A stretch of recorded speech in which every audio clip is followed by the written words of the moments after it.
Muy bien, vamos a conversar ahora con el señor José Álvarez Alonso, director general de Diversidad Biológica del Ministerio de Ambiente. A propósito, en medio, teniendo como un telón de fondo la COP que vincula el cambio climático, de hecho con circunstancias en las cuales también este patrimonio nacional puede verse afectado, si es que ya no lo está haciendo. Señor Álvarez, ¿cómo está? Muy buenos días. Muy buenos días, don Luis. Un saludo a todos los oyentes de Radio Sector. Juan Carlos, perdón. Sí. Estos productores, caray, que no hacen bien su trabajo, pero en fin, no se preocupen, no es culpa suya.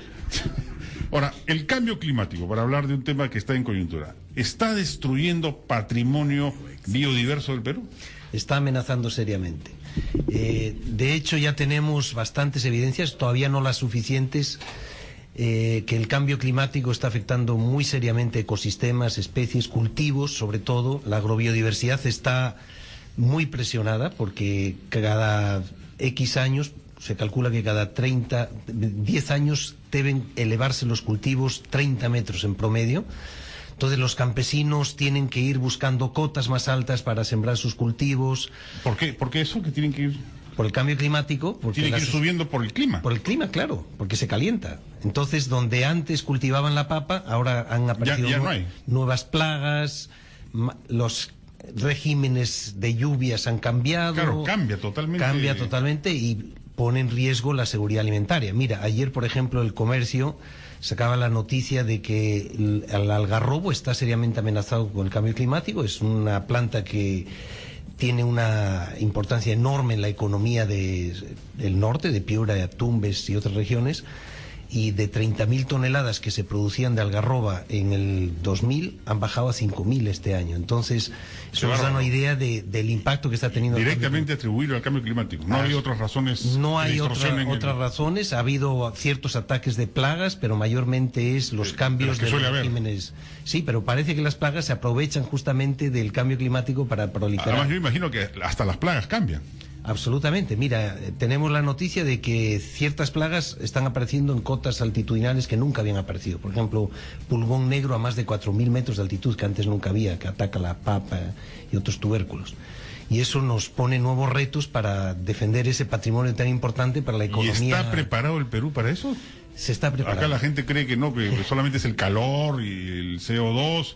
y no nos estamos dando cuenta de ese enorme riesgo, ¿no? No, es el mayor riesgo que afronta la humanidad, y el Perú es el tercer país más vulnerable del planeta al cambio climático, sobre todo la vertiente oriental de los Andes, donde se concentra la mayor parte de la producción y de la población. Ahí tenemos un estrés hídrico ya en ciernes, es decir, los glaciares se han reducido como en 30% en los últimos años, y se espera que puedan desaparecer para mediados de siglo. Quiere decir que tenemos que tener precauciones para ver de dónde vamos a tomar el agua. ¿Y qué vamos a hacer ahí?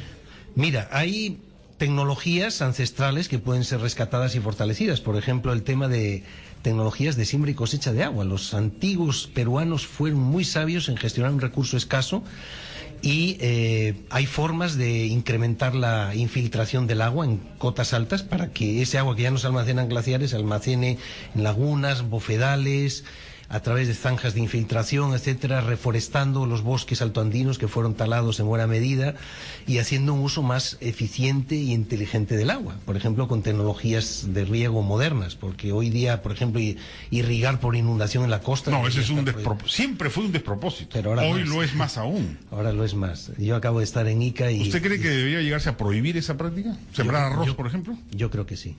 Miren, además que hay formas más rentables. O cobrar más por el agua también. Bueno, cobrar más por el agua, pero ciertas prácticas en otros países sí se prohíbe ciertos tipos de riego de cultivos. Por el uso excesivo de agua. Exactamente. En nuestro país, en la costa, debe medir cada gota y tenemos formas de sacarle a ese agua mucho mejor rendimiento que inundando para arroz, caña de azúcar o maíz. Entonces hay formas de rentabilizar. Bueno, la caña de azúcar no usa tanta agua, ¿no? Bastante también. ¿Sí? Sí, porque se inunda. Es decir, yo pensé que no se inundaba, que era más bien contraproducente inundarla. Bueno, no, me refiero que es por inundación el riego, no es que se inunda. Ok, claro. Y todo lo que es por inundación, de hecho, se ha... Salvo estos nuevos proyectos, ¿no? Que es con riego por goteo, ¿no? Exactamente. Hay cultivos de altísima rentabilidad que se están implantando ahora. Por ejemplo, estos frutitos azules, no me acuerdo ahora cómo se llaman. Le dicen blueberries, claro, exactamente. No me acuerdo ahora. Arándanos. alta la rentabilidad. Llegan a sacarle hasta $100.000 hectárea para exportación. Entonces tenemos arándanos peruanos, por ejemplo, ahí el tema de la agrobiodiversidad también es vital. Hay uno que llaman Push Boy por la zona de la Sierra Andina, que tiene mucho más contenido de los principios activos, los principios que tiene el arándano, que buscan los antioxidantes que busca la población, ¿no? Entonces, yo leí hace poco un experto en el tema que decía, claro, tiene costos, pero también puede tener beneficios el cambio climático, en el sentido de que empiezan a ampliarse fronteras de cultivo para productos que antes era impensable sembrar, por ejemplo, a 3.000 metros, ahora sí se va a poder. ¿Es cierto eso? ¿Llega a compensar lo otro? Mira, lo que pasa es que tienes que prepararte para eso. Y bueno, la adaptación tiene un costo. Es decir, si tú vas a sembrar en cotas más altas, tú tienes que preparar el terreno para eso y no lo tenemos preparado.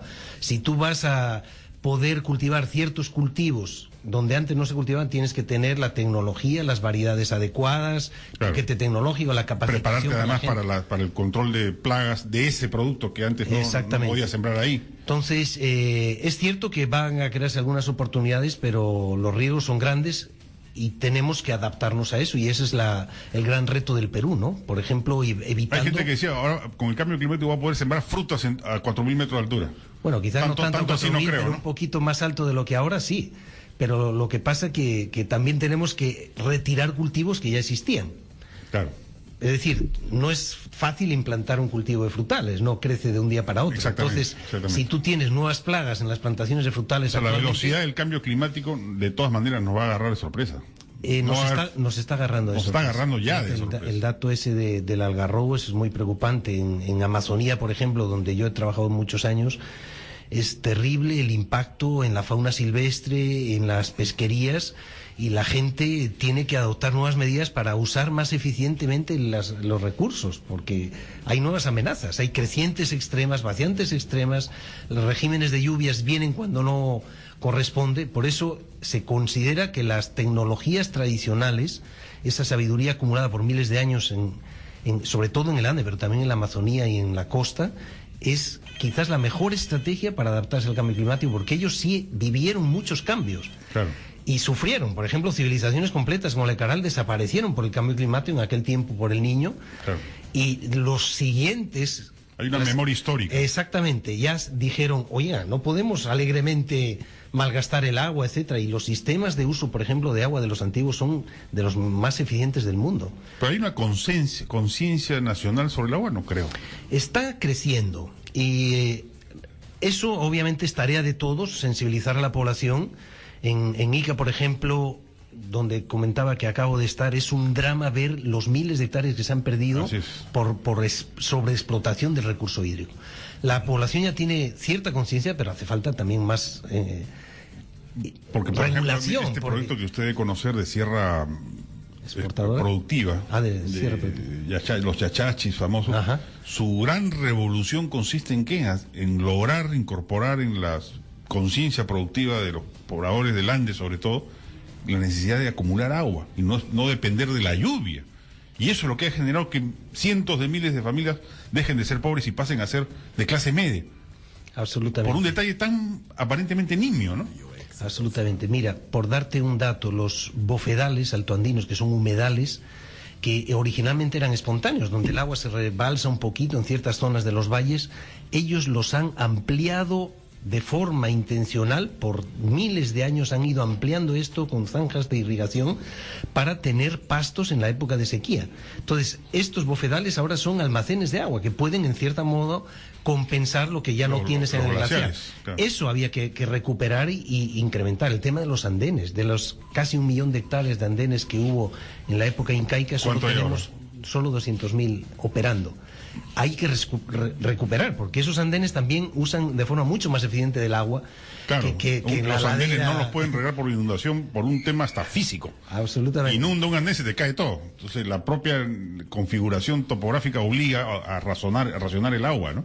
Así es, y eso nos ¿No se está recuperando el número de hectáreas cultivadas en... Mira, hay todo un plan del Ministerio de Agricultura, pero necesitamos más, y hay iniciativas privadas interesantísimas como la que promueve APEGA de Adopta un Andén, exactamente, que es interesantísima porque ellos hacen una alianza con la empresa privada, en este caso con los consumidores en Europa, que compran a futura cosecha de andenes que están siendo restaurados. Entonces, de alguna forma, el consumidor final sabe de dónde viene el producto que está consumiendo, sea un vino, sea un grano andino, un tubérculo, y sabe que con el pequeño sobreprecio que paga está pagando por la restauración de un andén y pagando por una economía familiar identificada. Esas son estrategias interesantísimas que pueden mejorar la calidad de vida de la gente y ayudar a adaptarnos al cambio climático. Ahora, en una de esas el cambio climático logra contribuir a una revolución productiva del campo peruano, ¿no? Mira, yo creo que en ese sentido hay que tomarlo como oportunidad. Una de esas, claro. Exactamente, porque ya hemos visto que ciertas alternativas que está impulsando de forma muy alegre, como los monocultivos, los OVMs que hablan por ahí, de que serían solución para el Perú en absoluto. Nosotros no tenemos grandes extensiones uniformes donde hacer monocultivo. Nosotros tenemos, salvo excepciones muy concretas en algunos valles costeros, pequeñas parcelas en nichos ecológicos y climáticos muy diferenciados. Entonces, la sabiduría de los antiguos peruanos hizo domesticar variedades y razas a cada nicho. Entonces, por ejemplo, de 9 especies de papas silvestres domesticadas han desarrollado 3.500 variedades. Y esto es porque cada variedad se acomoda a cada lugar. Un dato para ¿Nuestros antepasados ti. no fueron los precursores de los transgénicos? Transgénicos en el buen sentido. Mira, recuerda, es singénicos, diríamos. Claro. Transgénico es el que saca de un animal y mete una planta o viceversa, un gen, ¿no? Claro. Por eso dice trans. Singénico es cuando tú dentro de la misma especie haces mejoramiento. Vas conduciendo. Exactamente. Cruzas razas o variedades y mejoras y selecciones las características que quieres seleccionar. Por ejemplo, en Puno lleva varios proyectos promoviendo papas híbridas de alta productividad por hectárea, muchos años, más de 30 años. El 95% de la papa cultivada en Puno sigue siendo nativa. ¿Y por qué? Porque frente a la variabilidad y la incertidumbre del cambio climático, la papa híbrida no le da seguridad. No da, claro. Viene una sequía o una helada y se la lleva. Se la lleva completa. Pero la nativa produce menos, pero la da seguridad. Entonces el campesino, frente a una incertidumbre, dice, sí quiero ganar platita, pero no quiero quedarme sin comida en caso de un evento imprevisto. Entonces, por eso la biodiversidad nativa se convierte en una de las mejores herramientas. ¿Y los paperos están mejorando su rentabilidad? Está mejorando si el consumidor sigue dándole preferencia a los productos nativos. Por ejemplo, en Cusco, la papa nativa cuesta el doble que la papa híbrida. Eso es un buen indicador. Claro. Hoy día encuentras papa nativa en Wong, en Metro. En todo lado. Y el poblador de la ciudad debe saber que cuando compra una papa nativa no solo está comprando un producto orgánico en su buena medida, de altísima calidad, de buen sabor, sino que está contribuyendo con economía familiar de población que está apoyando al Perú y contribuyendo con la conservación de un patrimonio importantísimo. Permíteme una introducción y continuamos conversando luego de la pausa. Adelante. Muy bien, 10 de la mañana con 41 minutos. Continuamos conversando con el biólogo José Álvarez Alonso, director general de Diversidad Biológica del Ministerio del Ambiente, hablando sobre los riesgos que implica el cambio climático, para riesgos y beneficios eventuales también que puede generar el cambio climático en un país como el Perú, uno de los países que más afectados va a estar. El tercer país más afectado del mundo por esta situación. Vamos a escuchar llamadas del público en nuestros teléfonos 251-9422, 467-4499. Hola, buenos días. Juan Carlos, ¿cómo estás? Te habla César. ¿Qué tal? Sí, César, un ratito que le vamos a colocar los audífonos a nuestro invitado, ya que nuestra producción está un poco adormilada el día de hoy. Si no, no te va a poder escuchar. No hay problema. A ver, sí, te escuchamos, disculpa. Sí, buenas tardes. Bueno, yo soy uno de los tantos detractores, que se puede decir, o seguidores de un gran detractor de esta teoría de cambio climático. Y ayer escuché una entrevista de más de una hora en Radio Bogotá al señor Eduardo Ferreira. Tengo los datos, efectivamente, para que también tú, Juan Carlos, sopeses la evidencia o la postura de un grupo de personas que simplemente, o un grupo científico que simplemente piensa que es exagerado, incluso hasta calumnioso, el atribuirle el cambio climático al hombre. El señor se llama Eduardo Ferreira, pero no sé cómo hacer para dejar los números. El señor vive en Argentina. Sí, o déjamelo por DM en el Twitter, que ahí yo te sigo. Perfecto. Él es presidente de la Fundación Ecológica Científica de Argentina y hace muchos años hace seguimiento. El año 98-99 publicó un libro que se llama Mitos y Fraudes de la Ecología, y que es actualizada cada cierto año, y eso se encuentra en la página. Entonces, ahora, pero la disputa es si es que el hombre es causante o no lo es, pero no que el cambio climático no exista, ¿no? pero el cambio climático existe desde que antes que el hombre apareciera sobre la Tierra, hombre. Claro. Entonces, pero es tonto atribuirse a decir, uy, mira, se prendió la luz, debe ser justo porque pasó el vecino. Un poquito tirado los pelos y exagerado esto de la COP20. Hay muchos puntos que discutir, pero evidentemente yo no soy la persona que tendría que... No, estupendo. Te agradezco la llamada y pásame por el teléfono para ubicar a esta persona. Ahora, bueno, no es el tema de discusión en verdad, no estamos viendo si es que el hombre es el culpable, si es Estados Unidos, China, no, sino ya está ocurriendo, que sea natural, parte de un ciclo astrológico, astronómico o producto de la mano del hombre, ya para el caso podrá ser una discusión académica. Lo cierto es que lo estamos sintiendo y está afectando. Sí, es cierto que el cambio climático se ha producido siempre, pero no a la velocidad que se produce ahora. Entonces, las evidencias de que sí pueda estar causado por las emisiones de gases de efecto invernadero por el hombre se acumulan año en año. Prueba de ello es que prácticamente el 99% de los científicos vinculados con el tema soportan la teoría y dicen que ya es casi irrefutable. No dicen todavía 100% porque nunca en ciencia existe el 100 absoluto. Y también que países como China y Estados Unidos hayan aceptado que es un problema global y que hayan aceptado sentarse a decir, yo me voy a comprometer. Claro, sobre todo China, ¿no? Está zurrado en la... Desde que se hasta ahora ni siquiera lo querían. China ha aumentado 400% sus emisiones de CO2. Sí. Y ni siquiera aceptaban discutir el tema. Es decir, nosotros... Claro, no es con nosotros. El asunto no va con nosotros. Asuman ustedes las externalidades de nuestra industria. Fíjate, están asistiendo empresas petroleras como la Shell o Chevron o Texaco, están asistiendo a la COP diciendo ellos sí aceptan que el cambio climático puede estar causado por las emisiones excesivas de CO2, en este caso... Claro, la otra tesis más extrema es que aún si mañana se paralizase toda la industria, igual el cambio climático seguiría su curso. Sí, mira, el debate... Pero ahí, repito, ¿sabes? Más allá de eso, porque ahí sí nos metemos en temas infinitos, sí, es que el cambio se está produciendo. Se está produciendo, eso es obvio, claro, al margen de quién lo cause. Pero además el debate va en el sentido más de decir... ¿Vale la pena invertir tanto en reducir emisiones cuando podríamos y deberíamos invertir más en adaptación? Ese es un buen debate. Claro. Entonces, para un país como el Perú, que no puede reducir mucho sus emisiones porque somos pequeñitos. 0.0005. Exacto. Nada. Entonces, sin embargo, sí vamos a ser muy beneficiados por los fondos de adaptación. Ya se habla del gran éxito de los 10.000 millones de dólares para el Fondo Verde. Y eso es buena noticia para el Perú, porque al margen de que se determine un día que nosotros no somos los causantes, sí estamos sufriendo unos impactos ya. Ya, eso está demostradísimo. Claro. Y que va a haber fondos de cooperación internacional de los países ricos para ayudarnos. Dispuestos para... Exactamente. Eso es muy buena noticia para ¿Cuáles son los dos países que nos superan en este ranking terrible de afectados? Es Bangladesh y Honduras. Bangladesh y Honduras. Sí, es que Bangladesh se va a inundar prácticamente, porque claro. Es la Honduras, el delta de... Mira, no te sabría decir. Creo que por el tema de tormentas tropicales o algo por el estilo, me imagino. Y estará en un punto, una encrucijada de repente, sí, que hace que... Si tú te has dado cuenta, las tormentas tropicales y los tifones y tornados se han aumentado de forma extraordinaria y se prevé que van a incrementarse mucho más. Hay un oyente que me insiste con el tema, por cortesía, a su vez también nos escribe, su nick es desde La Puna, y él dice que la hamaca es un tema descuidado por todos los gobiernos y autoridades, y que estamos dejando que se desaparezca, que hay inversionistas chinos por encima de los 4.000 metros ya viendo ese tema.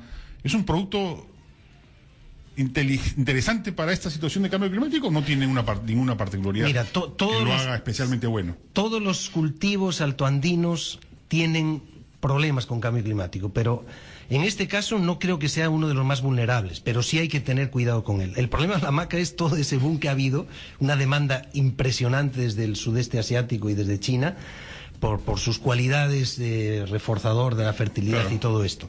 Entonces, es una oportunidad para... Es cierto que hay que controlar mejor que no se vayan nuestros recursos genéticos de así nomás.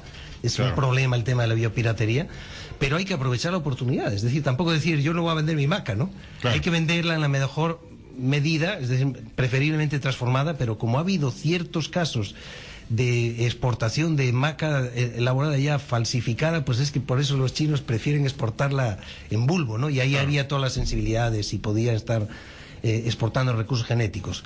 El Estado está tomando medidas en el caso y hay varios proyectos para poner más en valor todos estos cultivos. Ahora, ya hablamos de los cultivos altoandinos, pero en la costa, nuestra principal agroexportación son espárragos, por ejemplo. ¿Van a sufrir? Por falta de agua. Por falta de agua, sí, no por un efecto de cambio climático. Mira, aquí el cambio de temperatura, perdón. La temperatura probablemente en la costa no varíe mucho, de hecho no es la zona más afectada, pero sí por el estrés hídrico. Y si no se toman medidas, ya hay problemas muy graves de disponibilidad de agua en las zonas esparragueras, ¿no? Entonces van a tener que racionalizar el uso del agua, hacer mini reservorios, por ejemplo, sillones. Sí, sillones no, sillones tiene una propuesta, exactamente, tiene una propuesta para hacer mini reservorios en cuencas altas, etcétera, que podrían ayudar, ¿no? Pero también eso que mencionábamos antes de recuperar y poner en valor tecnologías ancestrales porque a la postre el agua dulce no es que va a desaparecer, o sea, se va a transformar de algún modo en otra cosa. Probablemente perdamos los glaciares, pero aumenten las lluvias. Pero y también, ante esa circunstancia hay que tener esta tecnología de reservorios y demás, porque si no se pierde todo, ¿no? Sí, de hecho en algunos sitios, por eso lo que decías antes es bien interesante, de que en algunos sitios van a crearse oportunidades, en algunos sitios van a llover más, pero de forma diferente, de forma, por ejemplo, más concentrada. Y eso nos obliga a tener medidas de aprovisionamiento de agua. Claro, capturar todo el agua que ya cae y guardarla. Te cae en menos meses, entonces tú dices, si se va toda al mar, sí, pues, es una desgracia. Entonces tengo que ver cómo almaceno ese agua. La forma antigua era ayudarla a infiltrarse en los acuíferos. Entonces ya hay una propuesta de restaurar el acuífero de Ica que ha sido sobreexplotado. Fíjate que me contaba... ya no hay agua, ya.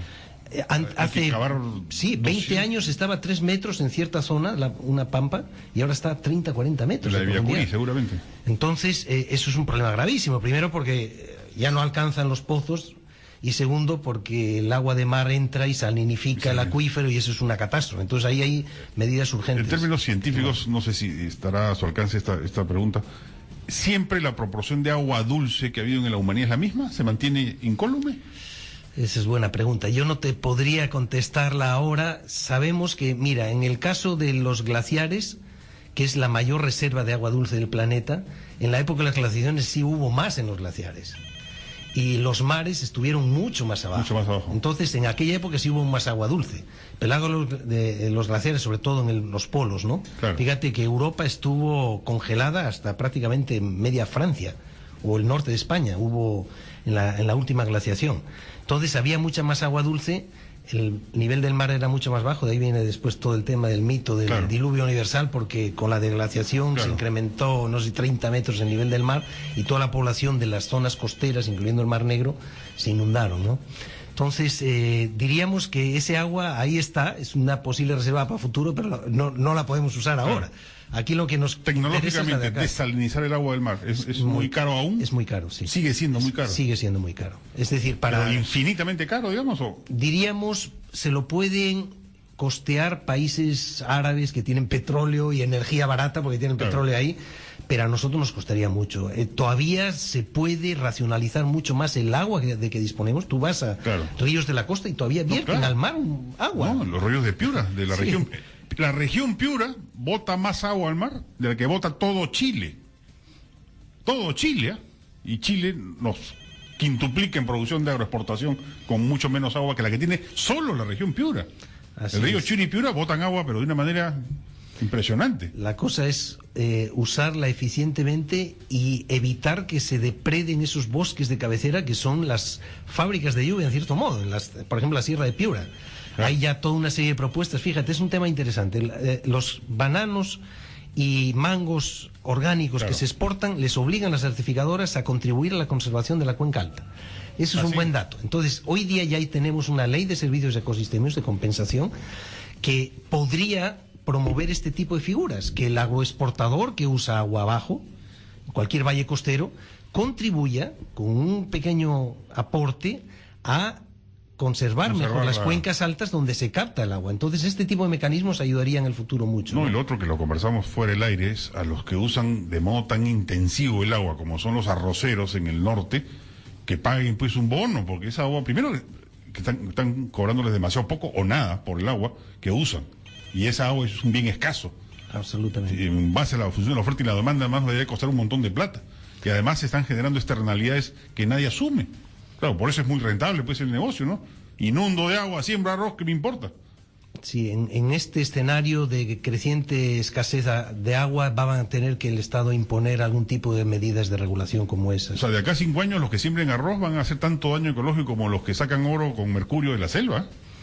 Y además que salinifican, hay Claro. miles de hectáreas salinificadas, porque al saturar de agua dulce la capa de arriba, el agua marina, no sé por qué mecanismo Claro, de osmosis o no sé qué, se difunde la sal hacia arriba y hay miles de hectáreas ya mal logradas por eso. Aló. Aló, sí. Buenos días. Sí, estaban hablando del agua, del clima, ¿no? De los cambios climáticos. Bueno, yo he escuchado en estos días han venido, inclusive el presidente nuevo de Huancayo, con la caída del rayo que le cayó al jugador, ¿no? Me parece que todo, yo vengo ahí de Huancayo, yo nací ahí en Huancayo. Yo me acuerdo que Huancayo antes no era tan, es el valle interandino más grande. Pero ¿qué pasa? Lo han depredado, han cortado los bosques y ahorita Huancayo está sin agua. No tienen agua. No sé, la vez pasada también vino el otro presidente o llaman de Huancayo y decían que no hay agua. Es que no toman las medidas necesarias. El nevado que tenían ahí, que se llama el Huaycapayana, ha perdido, ya prácticamente va a desaparecer. Por eso que no tienen agua, ¿no? Entonces lo que deben hacer son las represas, ¿no? Y reforestar todo el valle, para que puedan, inclusive el agua del Mantaro no lo pueden utilizar porque está contaminado. Entonces, ¿qué pasa? Entonces tienen que reforestarlo, reforestar para que ya no siembren por regadío, ¿no? Antes estaban produciendo alcachofa, estaban exportando, pero les prohibieron, no pueden ir por esa agua que usaban del Mantaro. Entonces tienen que usar agua hay un proyecto que, como se llama, los yachachis que están haciendo en la zona Cusco, Ayacucho, Huancavelica, ¿no? Entonces ya no se puede regar así como se dice por inundación, ¿no? Así tiene es. que ser, se tiene que crear por goteo, pozos, ¿no? Cuando llueve, ¿no? Inclusive del acuífero, de todos los bosques, todo el año va a haber agua porque salen los manantiales, ¿no? Esos manantiales se tienen que juntar. Gracias. Muchas gracias. Sí, justo hablábamos de los yachachis famosos, que es una experiencia que lamentablemente por ser los políticos muchas veces las autoridades no le dan la bola que deberían darle, pero sobre todo, más allá de las 1000 temas vinculados, la clave del éxito es el uso del agua, el uso racional del agua. Ahí está la clave. El señor es una persona muy sabia. Claro. Me gustaría conocerlo. Tiene total razón. Mira, cada vez tenemos más evidencias de que la tala de bosques, y tengo un estudio del Senami en ese sentido, incrementa temperaturas y disminuye precipitaciones en valles donde han hecho el monitoreo. Entonces, si hay una forma de mejorar la gestión del agua, es en esas cuencas altas donde hubo bosques, reforestar para equilibrar y compensar un poco el cambio climático. Es decir, no podemos controlarlo a nivel global, pero a nivel local sí podemos hacer cosas para ayudar a mitigar sus impactos. Entonces, exactamente. El bosque es el mejor aliado de... Pero estuvo acá el ministro del Pulgar Vidal y nos dio un dato que a mí me sorprendió. Pensé que la mayor parte de las hectáreas de bosques taladas eran por culpa de la minería ilegal. Me dice que no, es por el cultivo. Sí, son los agricultores. Sí, así es. Son como 130.000 hectáreas al año que pierde el Perú de bosques. Hay variación entre 100. Aprovecho de preguntarle lo mismo que le pregunté al ministro porque no me supo responder. 130.000 hectáreas, ¿qué es más o menos? 130.000 campos de fútbol. 130.000 campos de fútbol. Exactamente. Es decir, ponle uno de los distritos de Lima. Surco, sí. Todo Surco completo. Es una barbaridad. Y eso no contamos la degradación de bosques, que es el doble. Es decir, la degradación es cuando tú talas un árbol acá, otro más allá, para explotar la madera, ¿no? Con tractores forestales, sacando por las quebradas. Y hay nuevas tecnologías que demuestran que esa tala selectiva que degrada el bosque es casi 2 veces más que la tala rasa para cultivos, ¿no? Entonces es tremenda amenaza. El Perú tiene un serio compromiso para frenar eso, tiene un compromiso de llegar a deforestación cero en 2020. Es uno de los compromisos asumidos por el Perú. Y se están firmando acuerdos, por ejemplo, ayer firmaron en el acuerdo para el tema de los bosques varios ministerios, y para el tema de la certificación de la madera. Nosotros no podemos seguir comprando madera ilegal, por ejemplo, en el Perú o exportando madera ilegal. Y hay mecanismos para eso, fortaleciendo la gobernanza, empoderando a las comunidades, etcétera, porque esa tala ni siquiera es rentable. Es decir, talar un bosque que tiene 1.000 toneladas de biomasa por hectárea, 3.000 especies de plantas, miles de especies de animales, que podría proveer muchos bienes y servicios para cultivar 2 cosechitas. Claro. Ni siquiera puedes decir 5 toneladas de arroz, 1 tonelada de arroz, media tonelada de yuca. Es irrisorio. Es decir, ahí están las externalidades que si le tuviésemos que ponerle un impuesto a ese producto que viene de ahí o al kilo de carne de vaca, tendría que valer 10 veces más. Entonces ahí tenemos una tarea pendiente, pero estamos en eso. Hay que darles propiedad plena y absoluta a los posesionarios, creo yo, eso ya es un punto de vista ideológico. Del suelo y su suelo, ¿ah? Para que no les vengan a hacer después el cuentazo y los botan por un sol y tienen oro debajo. Hola, buenos días. Hola. Está la llamada. Aló. Buenos días. Buenos días, amigo Tafur. ¿Qué tal? Estoy escuchando el tema que están debatiendo de los cambios climáticos y es algo ilógico lo que sucede en nuestro país. Porque estamos enfrentando todo este cambio y específicamente en Cajamarca los ambientalistas están satanizando la construcción de la presa del río Chonta y no están dejando construir la presa de Chavín 2. Entonces la pregunta es, ¿qué buscan ellos? ¿Por qué el Estado no se hace respetar? Porque vamos a cosechar agua nosotros con esa represa. Muchísimas gracias. Muchas gracias. Hay todo un tema también con estos represamientos y demás, ¿no? Es cierto que hay todo un debate en torno a las represas. Lo que se cuestiona, ciertos sectores cuestionan, es las mega represas, ¿no? Porque el impacto ambiental es bastante serio y se están propugnando represas de menor tamaño y de menor impacto, mini o medianas represas. Entonces, miren, yo no soy experto en el tema, pero entiendo que hay todo un debate y que debería analizarse con mayor cuidado el impacto ambiental, social de las mega represas. Es cierto que hay que almacenar agua y que una de las alternativas es el tema de represamiento, pero tiene que ser evaluado muy cuidadosamente el tema de los impactos. En ese sentido, yo creo que el señor también tiene su parte de razón de que, de una u otra forma, si tú quieres hacer tortilla tienes que romper huevos. Es decir, no puedes almacenar agua. Cero, pues. Exactamente. Pero hay que buscar las formas más amigables, ¿no? ¿Qué es lo que se discutía en estas hidroeléctricas de toda la cuenca oriental de los Andes? Claro, en principio están bien, pero no estas gigantescas represas que en el fondo a quién iban a servir, a Brasil, pues, ¿no? Para eso se hicieron tan grandes, para sus intereses, no para los nuestros. Exactamente, y además ahí el impacto es mucho mayor, porque ahí esos ríos amazónicos, cuando tú represas es como si le cortases las venas a la Amazonía. Hay toda una serie de evidencias sobre los procesos ecológicos que se interrumpirían, ¿no? De río abajo, digamos. Exactamente, claro. El tema del que llaman pulso del agua, claro, que define la vida en todos los millones de hectáreas de bosques inundables y pantanos que hay en selva baja, migraciones de peces, flujo de nutrientes. Hay una serie de consideraciones que hay que tener en cuenta. Y hay varios intereses que se afectan también. Bueno, claro, los que más se oponían a los mineros ilegales, pues. Obviamente. Pues sentían ya el oro no caía. El tema también es buscar alternativas en otras fuentes de energía más sostenibles, ¿no? Y las hay el tema de la energía eólica. Pero es muy cara, pues, también. Mira, ya no es tanto como la fotovoltaica, que sí es un poco cara, pero con la entrada de China al mercado de paneles solares está bajar el costo y va a seguir bajando. Dicen que en pocos años va a ser perfectamente competitiva. En Europa... Una pregunta de ignorante. Cuando yo tengo un panel solar, ¿esa energía yo la puedo acumular o solo la uso en tiempo real mientras haya sol? No, hay que tener baterías para acumularla. Sí, hay baterías y cada vez también mejora la tecnología de almacenamiento con baterías cada vez más sofisticadas.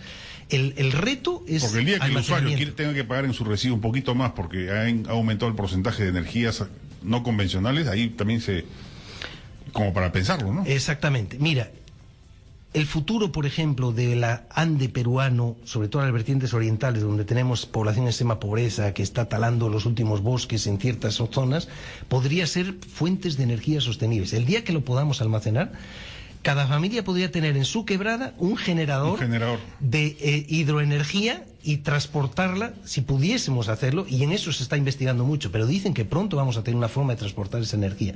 El costo ahora es el tema almacenamiento. Claro. La producción no sería muy costosa. Claro, no, hay varias, y en energías eólicas hay varios lugares en el Perú que son eternamente fuente de energía, y en solar, toda la zona de Arequipa, por ejemplo, hay sol todo el año. Todo el Ande, en zonas donde no hay vegetación, que tenemos muchas zonas áridas, se podrían tener granjas solares, las llaman en otros países, gigantes. Pero también todos los ríos amazónicos, sin necesidad de represamiento, hay sistemas. El otro día escuché, justo en el marco de la COP, una exposición de las alternativas para uso de lo que llaman quinoelectricidad o algo así, algo así, un nombre que era usar la corriente del agua para generar energía eléctrica sin necesidad de represar. Y el potencial de nuestros ríos es impresionante, porque tiene una corriente Marañón, Ucayali. Claro, porque el represamiento se hace simplemente para asegurar una presión continua del agua, nada más. Eso cuando no tienes exactamente un flujo continuo, pero nosotros tenemos un problema muy serio además para el represamiento con los ríos de la vertiente oriental por la cantidad de nutrientes que aportan, de sedimentos. Entonces tienen corta vida las represas ahí. Una pregunta final, no tiene que ver con el tema, pero Tomás, esta famosa propuesta de no sé si era científico o no, de tirarles agua con yeso a los nevados para disminuir la temperatura artificialmente y volver a provocar su glaciación, ¿se ha probado algo de eso? Mira, hubo un proyecto ¿una fantochada o era...? Los comentarios que he escuchado eran más bien risueños sobre la alternativa. No sirvió para nada. No he escuchado de resultados. Porque echaron ahí esta agua lechosa de yeso o de cal para reflejar la luz, la energía solar y no calentar. Teoría, en la Oroya. Sí, en teoría, pero tendrías que hacerlo a una escala que es gigantesca. E imagínate después también otro tipo de impactos, ¿no? De no solo transportar ahí eso y hacerlo, sino después toda la lisiviación de todos los compuestos, etc. Pero mira, no conozco en detalle el tema. No he escuchado que sea una alternativa muy bien. Muy bien, le agradezco mucho a nuestro invitado, el doctor biólogo José Álvarez Alonso, director general de Diversidad Biológica del Ministerio del Ambiente. Una charla muy interesante. Muchas gracias. Muchas gracias, Juan Carlos. Un saludo a todos los oyentes de Radio Exitosa. Muy bien, nosotros nos vamos a una pausa y regresamos para conversar con Nicolás Lucar.